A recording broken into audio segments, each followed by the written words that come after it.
Well, as an Indian fan, you'd be pleased this punch. Who would have thought with 278 for 6 at the end of stumps on day one, India would be in a commanding position at the end of day two? They added 126 to their overnight score, courtesy Ashwin and Kuldeep Yadav and Akshar Patel. Perhaps showing signs or perhaps telling the top order how to bat on a wicket like this. 404 all out India. And in reply, Bangladesh were already deflated, perhaps a touch tired and fatigued, given what the lower order did. In response, managed only 133, losing 8 wickets, 4 of them to Kuldeep Yadav, and India put themselves in the driver's seat. Now, I got my prediction on Dinesh Karthik's shirt wrong, but India got it all right. DK, India pretty much in the driver's seat, and while Bangladesh have never beaten India in a test match, it is unlikely to happen in the next 3 days. Oh, yes. Oh, yes. I think that record is going to stay intact for sure. India is showing why they're so good in subcontinent conditions. The lower order partnership between Ashwin and Kuldeep was an absolute treat, making best use of the conditions at that stage and putting up a good partnership. And the fact they came in with the ball, Kuldeep standing out as a spinner, but most importantly, heartening to see Siraj pick the 3 wickets and in many ways tear open that top order batsman, and Umesh obviously chipping in with the wicket. But overall, a terrific day for Team India in a test match. Yes, take a look at this batting order. It tells you how well Mohammad Siraj and Umesh Yadav bowled at the start, and then it was up to the spinners. Kuldeep Yadav picked up 4 wickets. Mushfiqur Rahim, always dangerous. Shakib Al Hassan, a wealth of experience, got the wicket of Nurul Hassan as well as Taijul Islam. He seemed to have done his preparation for his bowling while he was batting, because he almost batted for about 20 overs. You think bowlers tend to gather a lot of intel on how to bowl on this pitch? Do you think Kuldeep Yadav did that?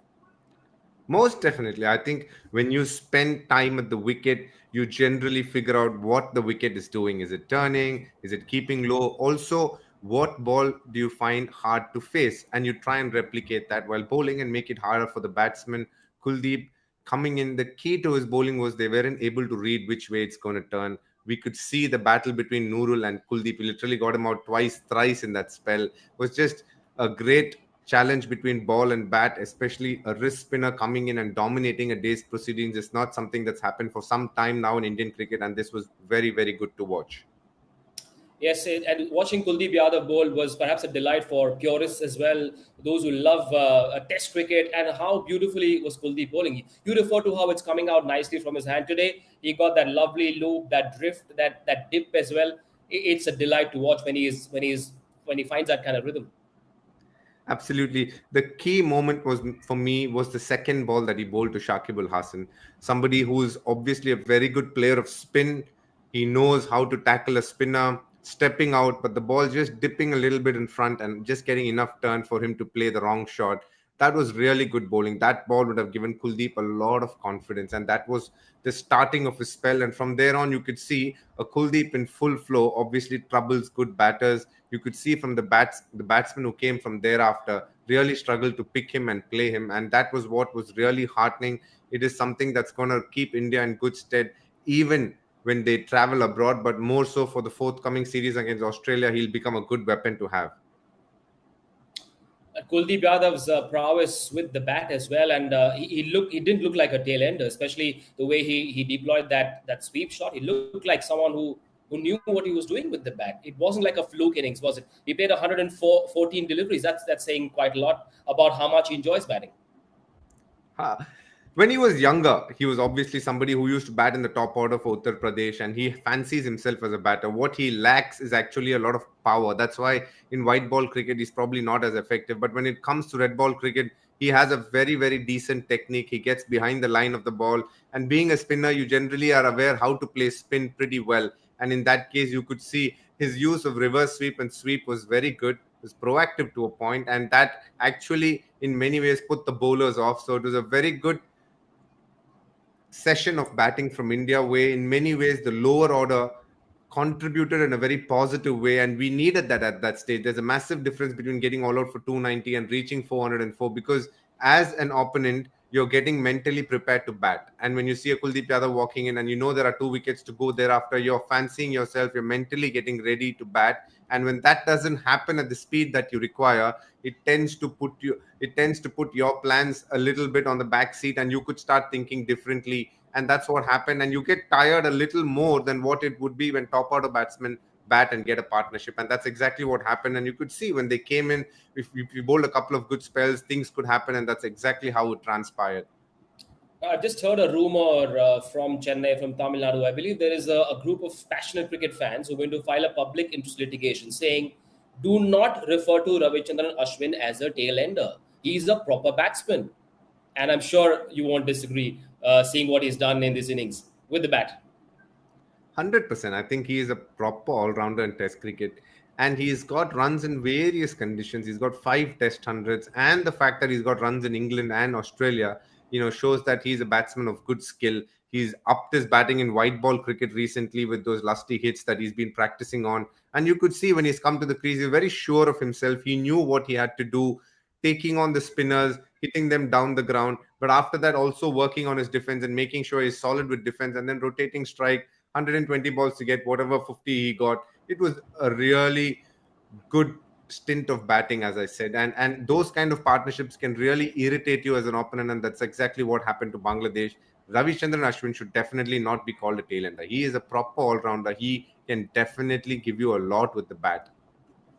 Yes, but is he someone who spends a lot of time thinking about and talking about his batting? Have you had conversations with him where he believes he wants to project himself? Even in his own head, he thinks of him as a potential top order batsman.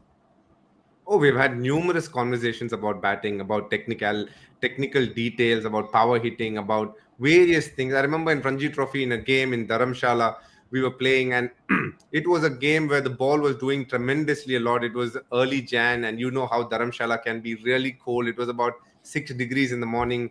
Tamil Nadu not used to playing in those kind of conditions. As usual, we were 60, 70 for 5, and in walks Ashwin, and I remember batting with him. And some of the shots that he played, brilliant shots. I mean, he was just dominating them. It was just so good to watch.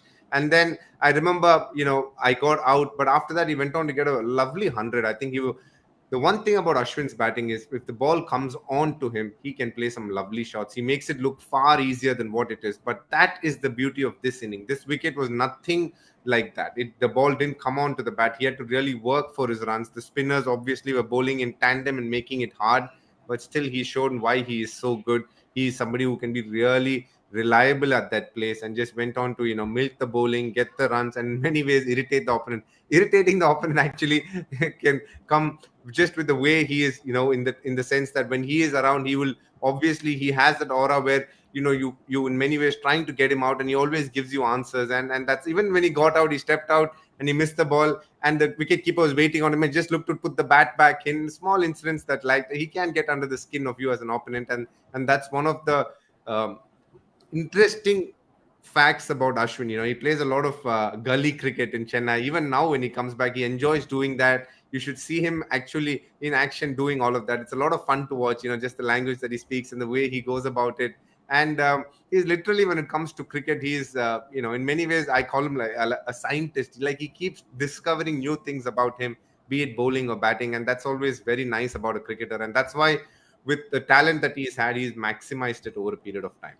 He seemed to have once upon a time been a legend in gully cricket in Chennai, because I once went to his house. We were recording this show called Spicy Pitch for Cricbuzz, and he said, I was once abducted because I was so good that the opposition team wanted to make sure I don't play for my team. So there are many stories of Ashwin's prowess with the bat as well. He doesn't give an inch. He's a fighter. And the Indian bowlers, especially Mohammad Siraj, did not give an inch. He seems to be very good against right-handers as well as left-handers. And after having made the opposition field for 133.5 overs, you want your fast bowlers to do what Mohammad Siraj did. 3 wickets of the top 4 went to Siraj. Absolutely top stuff from him. High quality bowling from Siraj. Just the first ball of the innings getting a wicket. But after that, following it up with a good spell. I think in the recent past, he's arguably India's best fast bowler. I think he's delivered every time he's been given an opportunity.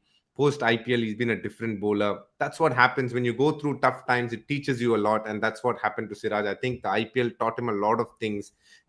But through that and before that, he was somebody who was very reliable when it came to Test cricket. He was solid. He could land the ball on the seam. He had the scramble seam option to get the ball back in. And to be fair, I think He bowled really well, but also some very ordinary batsmanship from Bangladesh as well.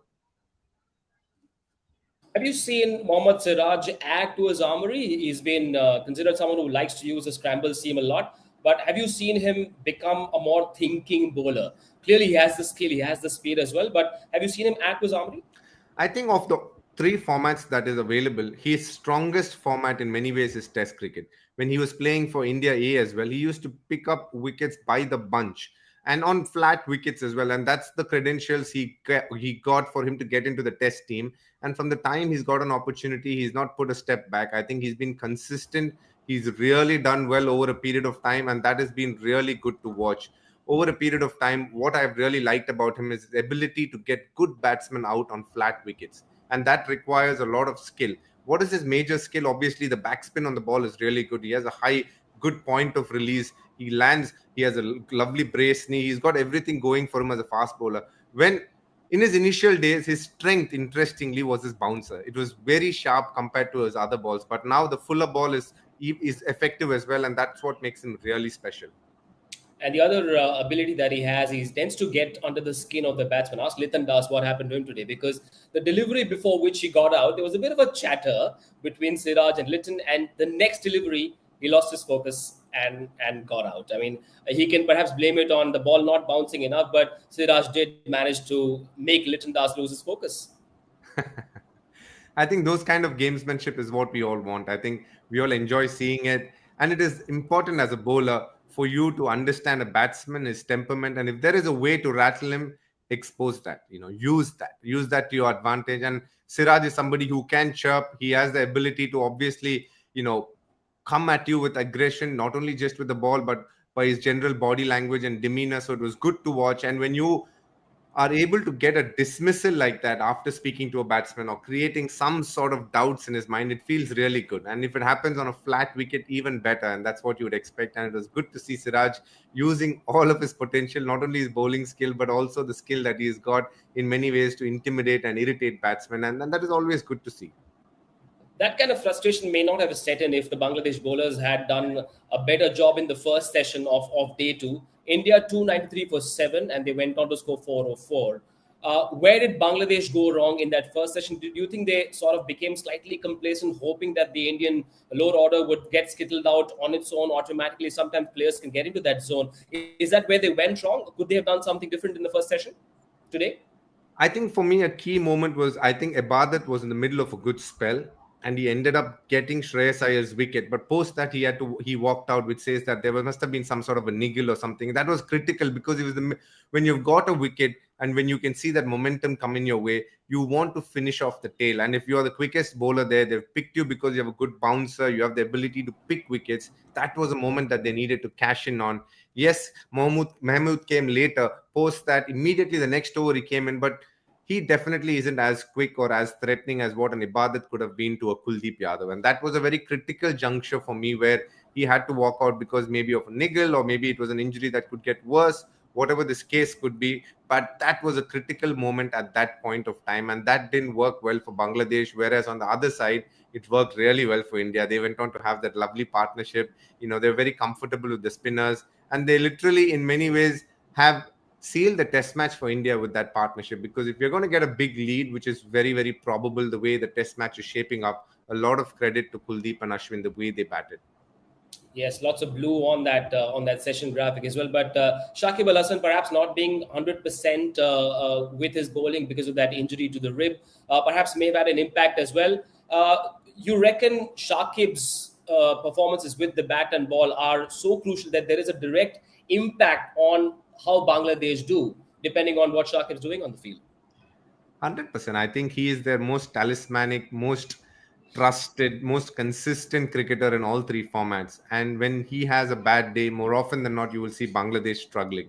And that is the case. It's not like he didn't bowl well. It's just the case of he didn't bowl enough. I think, it's not very often that you bowl 130 overs like Bangladesh bowls 130 overs and you see Shakib just bowling 12. You can see that he is not as fully fit as he would like to be, and he would want to contribute more with the bat, and that didn't happen either. So overall, it's been a test match where it's not gone really well for Shakib Al Hasan. Taijul and Mehdi obviously bowling the bulk of the overs, literally bowling 78 overs between them, which is a lot of overs. And when you have long overs like that to be bowled, it can be really tiring to come and bat as well. He was the captain, so he would have had a lot of thinking. His thinking hat must have been on throughout the 130 overs that they fielded, but things not going exactly to plan for Bangladesh. Yes, Shakib not being able to give his best with the ball, but there's a beautiful word in the English language, DK, impetuosity, which literally means doing things quickly and without thinking carefully about the results. Being rash or being impulsive. Is that what Shakib Al Hasan can be accused of with the way he got out? Because they needed him to do what a Pujara or a Shreyas Iyer did with the bat for Bangladesh. 100%. I think, as we spoke, Shakib Al Hasan is the main guy. Literally, the team revolves around Shakib Al Hasan. What he did was something that is his batting plan. He likes to step out to spinners and, in many ways try and make them think about the lengths that they're going to bowl. But the mistake that he did was he didn't pick which way it was turning and ended up flicking a ball which could have obviously been played to mid off. So the intent was right. The choice of shot, maybe not. Right. Test cricket is all about decisions, especially for the captain and the coach. And so KL Rahul and Rahul Dravid would already be thinking about a big decision that they may have to make very soon. They'd hope very early on in the first session on day 3. And I've got the same question for DK in the hotspot.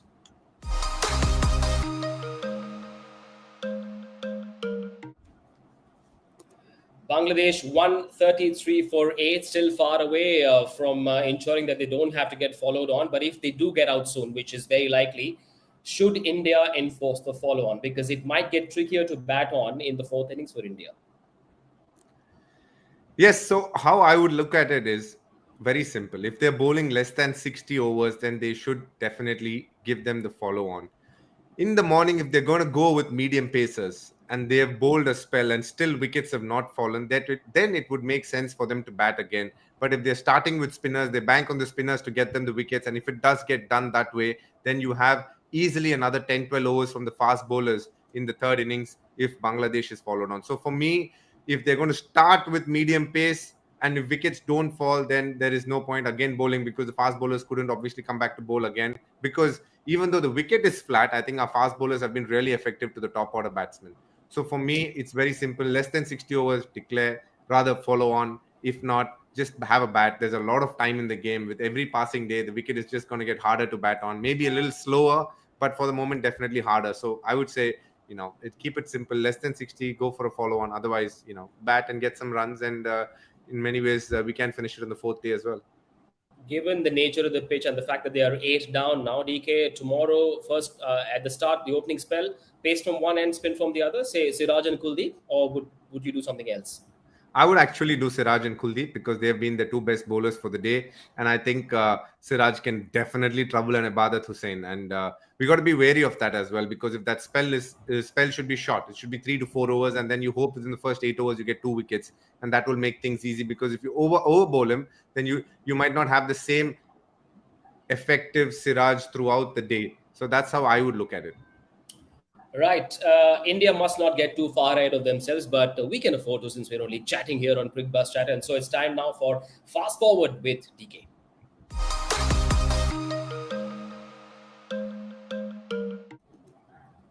So I've got 2 questions for you. One, how should Ashwin bowl on a day 3 Chattogram pitch?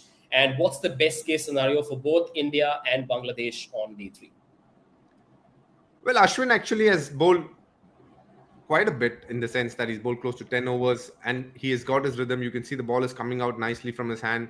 Been a tad unlucky in terms of the number of opportunities he was created, but we all know how good Ashwin is. So for me, how I would like him to start is slightly outside the off stump. I thought he was very much on the stump and, get them to drive. And then the ball that he generally, and the carom ball that he bowls, that should be on the stem, because if that keeps low, that gives you the opportunity for a wicket. That's how I would like Ashwin to start today. And that is what you will see him doing as well tomorrow if he gets an opportunity to bowl.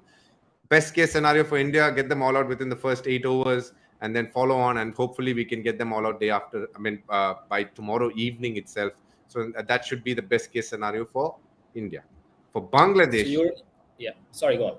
For Bangladesh, I would like to think that they find a way to bat at least 15-20 overs, force India to bat again, get a couple of wickets, dent the confidence of a few batters who are looking for runs. That will keep them in good stead in the next game, and then try and bat as well as they can. And we all know in many ways the result is obviously something that is out of Bangladesh's hand when it comes to victory. But we have seen interesting things happen in cricket where they've forced draws by playing 120, 130 overs.